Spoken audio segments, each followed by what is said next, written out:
Hello everyone, this is more of Elira, she who brings the doom and cuteness, bringing you episode 2 of my single player Let's Play.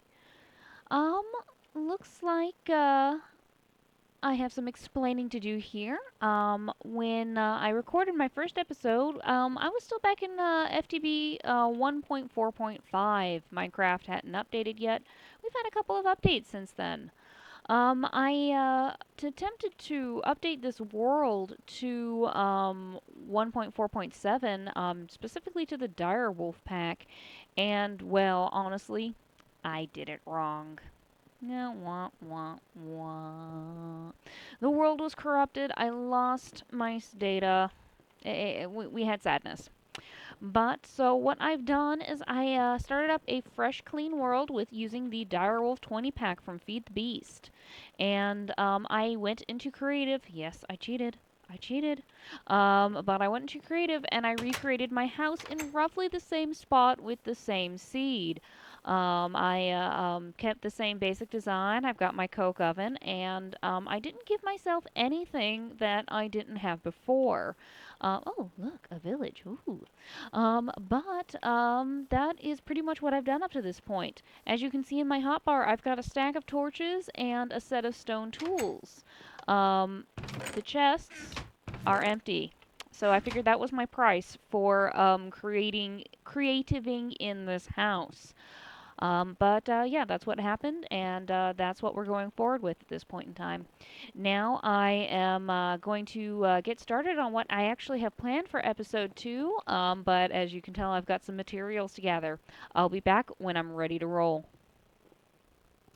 All right, YouTube. Several hours and many sets of tools later, I have regained my former position of materials, I think, and I'm ready to go ahead and go forward with this episode. Now, I've got myself a nice little cache of materials here now, and I've got set aside materials for what I plan to be doing today. This first set of materials I've measured out. Yes, I do planning. Oh my goodness. But what this is meant to be for is I want to expand the house a little bit. I want to expand the house, excuse me, words, specifically in this direction. I want to make another room coming out of the back of the house here, probably about the same size. Uh, uh, there's not too much involved in this, but I'll show you my building process this time around. Let's get building.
So we have our expanded room here. We went through a little bit of a creeper adventure for it, but it turned out well, I think. What are we going to do with this room, though? I am planning to use this room for various bits of ore processing. We gather all sorts of materials, and we can really make them more useful to us by processing them, give us better yields, what have you. The words. The mod I'm going to start with for this ore processing is a mod called Thermal Expansion. It is Buildcraft based in that you have millijoules, Minecraft joules? Minecraft joules that you use to power the machines. That was originally induced by Buildcraft, and it is compatible with most Buildcraft pipes and such.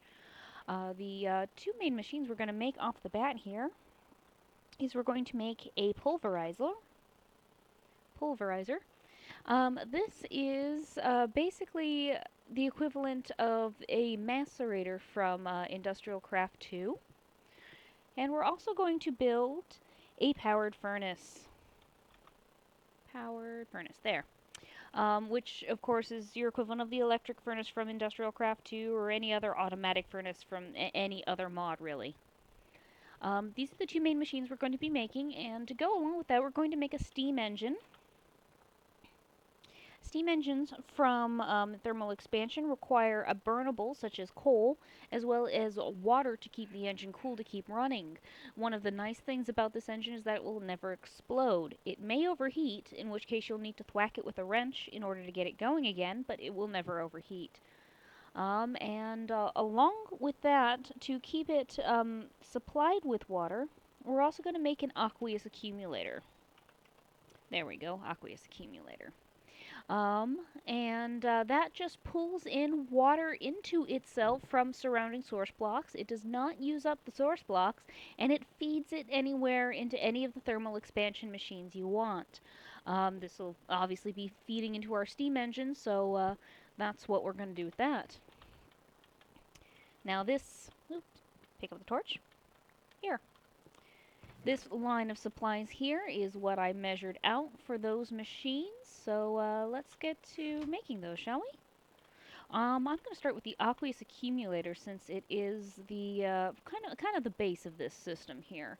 As you can see, we have some sub-combines. You might not be able to see the glass in these sections here, but glass does go there. We have a pneumatic servo, which goes in here, which is glass on the sides, iron on the top, and redstone in the middle. So we can do that real quick here. Iron and redstone.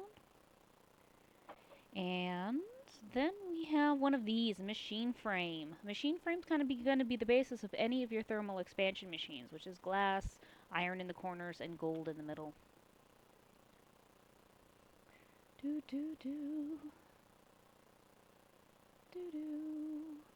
Punk. And it needs a bucket, which is relatively easy to make here. Needs glass. At least I believe glass. Yes, glass and tin. Is that tin?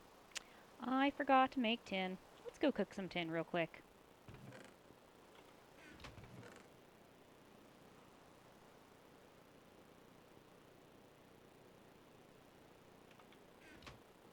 I know it's slightly wasteful of resources to be using the redwood logs to burn these, but it's quick and it's at hand, and it's not as wasteful as coal.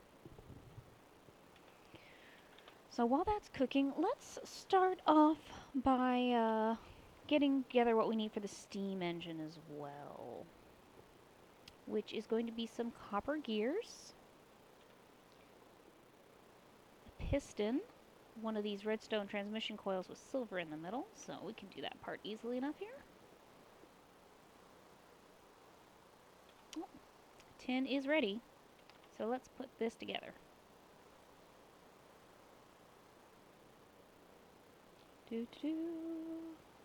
And the aqueous accumulator. Let's finish making this, moving my potatoes there. Okay, so there's that, and a piston, and redstone, and an iron. Ta-da, piston. And to make copper gears, we can surround iron with copper, and put that together there, and 1, 2, 3, and we have a steam engine. So now that we have these two items here, let's grab a little bit of stone brick just in case, and oh, I thought I had a bucket. Apparently I don't. We'll sleep very quickly. We'll make our bucket first. But we'll sleep very quickly and then use our bucket to get some water here because the aqueous accumulator, as I said before, does need a source block of water near it. Preferably two. Oh, and it's raining. Let's do this carefully. And that'll do.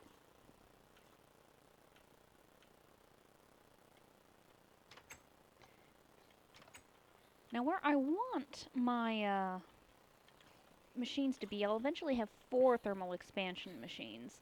So those 4 will go here, and I'll have my engine here. I also want my aqueous accumulator directly beneath. So where that dirt block that I just dug out is, that's where we'll go. So we only really need 2 source blocks of water here. Just digging myself a way out here real quick. So there's 1. And let's put our aqueous accumulator down in that corner space there, see? And it should begin to pick up water once it has that second source block. Ooh, I have skeletons in my pool. Let's take care of this here. Oh! No, no. You're supposed to, like, look at each other first or something. Something silly like that. Hey, you're not in... Yeah, that's right. That's what I thought. Out of my pool. Alright. Of all the things, having to yell at skeletons to get out of your pool. And I picked up the source block of water. I didn't mean to. I will fix that later.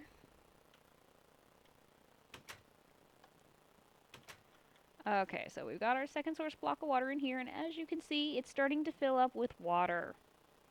Now, the neat thing about thermal expansion machines is they have these tabs here.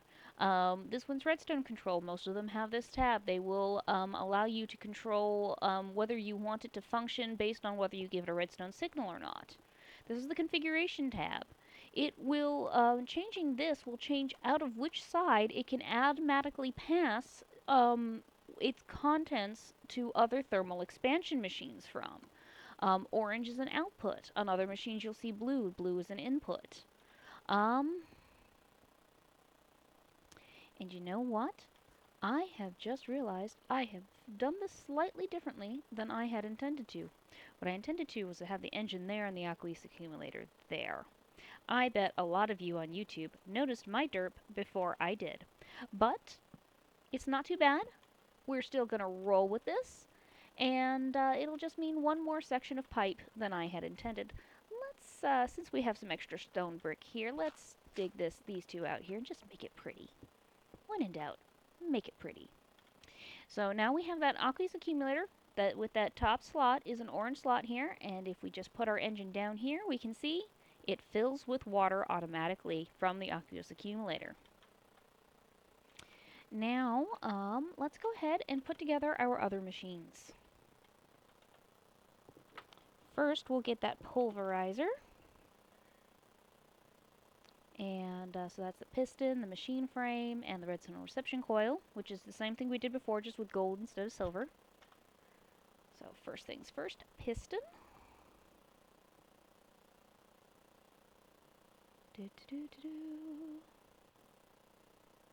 That's clay, not iron. And I'm short on iron again. I counted wrong, apparently. So we'll just pull all this with us here. That'll do. Do do do. Do do do. Do do. Piston. And then machine frame. And wow, I really counted wrong. I'm going to have to double check my math next time. Luckily, I have a few materials in supply as well. And I think, yes, I did that backwards, but I can rotate that in a moment. Here we go. Do, do, do, do, do, do. Okay, machine frame. And flint and copper and redstone transmission coil.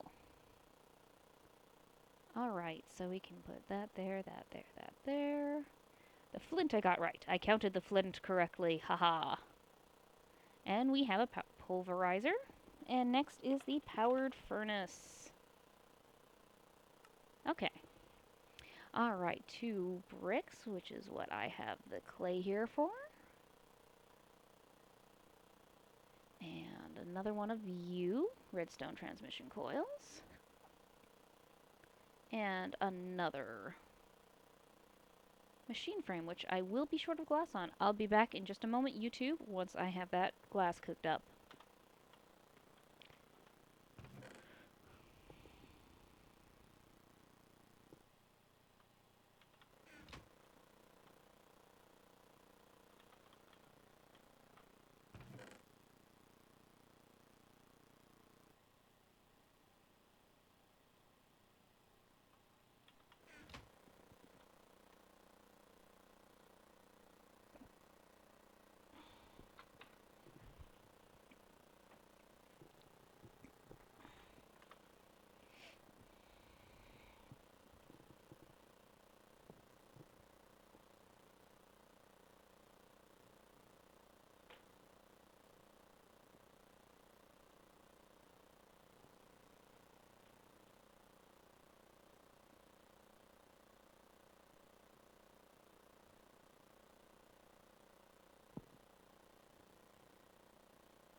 Okay, YouTube, I have that glass we were looking for, so let's get back to it. And we put those there, and the iron in the corners, and the piece of gold, and we have a machine frame. I think that's about all we need here, so let's put this together. Piece of redstone on top, and those 2 pieces of copper, and we have a powered furnace. So let's go just plonk those down here real fast. There's the pulverizer and the powered furnace. This is the pulverizer. As I said, it's the equivalent to the macerator from Industrial Craft 2. This also has an energy tab. It shows you how much energy it's using, storing, maximum power. This here is an energy storage gauge. This is your input slot. Input is blue. This is your output. Output, and this one is red. And right now we have it configured to go out to the right, which is where our powered furnace is. This yellow here is alternate output. Occasionally when you pulverize some ores, you will get different extra kinds of dust. For example, when you pulverize copper, you can sometimes get gold. When you pulverize iron, you can sometimes get ferrous. That will go here. We also over here have the powered furnace, very similar setup. You got your power storage here, you've got your input here, which it is accepting from the side that the pulverizer is on, so that works fine. And we also have, this is our finished cooked output over here. I made a little bit of extra materials. Let's see here, and the wood, and that'll do. And the redstone, oh, I need a little bit more redstone. Just to be safe. I'll take the entire stack, just to be safe. So we're going to make ourselves some Buildcraft pipes just to start off with. These are wooden transport pipes. We have not wood, glass, silly Morphe. Golden transport pipes, and either one of these, we put some redstone on the top of it. It becomes conductive piping. And one for the wooden is used as an input with all Buildcraft pipes, so we need 1 wooden conductive pipe. And probably, yes, I need 1 more golden transport pipe. 1 more. Actually, I can do that in my inventory, because I derped on setting this up.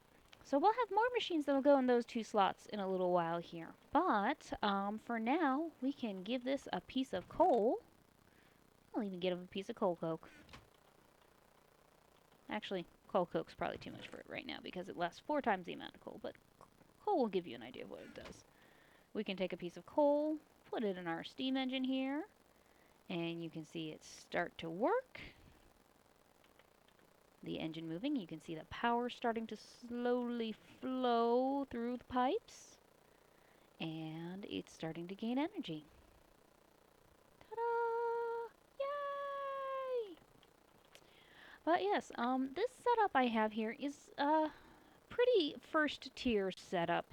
It's going to allow us to more efficiently use the ores and items that we find while mining to allow us to get to better setups for power and efficiency. What are those better setups, you ask? Well, I'll probably tell you what they are next time. For now, though, I have accomplished what I set out to do today. So, this is Marvelira, and I will see you next time.